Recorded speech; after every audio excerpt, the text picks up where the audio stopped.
Asher, ano ang detalye nitong isinusulong na panukalang total ban sa online gambling?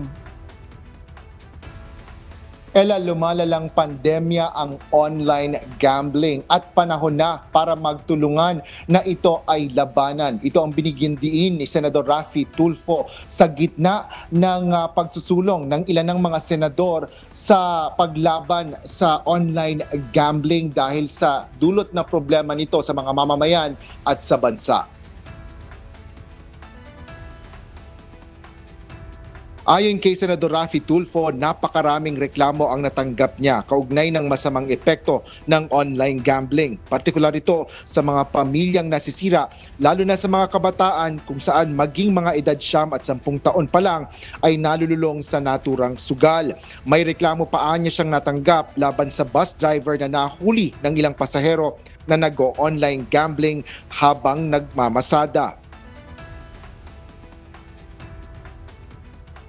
Sobrang lala na. Something has to be done. That's why I'm filing a bill na total stop, hindi yung regulated, hindi yung strictly regulated. For me, no. It has to stop. Grabe na. Kailan tayo titigil kung bagsak na ang ating bansa, ang ating lipunan? Kamakailan sinabi ni Senador Sherwin Gatchalian na paghihigpit lang sa online gambling ang hangad nito upang maiwasan ang pag-usbong ng underground operation ng online gambling. Ngunit paliwanag ni Senador Raffy Tulfo, may mga miyembro naman ng Philippine National Police para ipatupad ang batas laban sa mga tagong operasyon ng naturang sugal.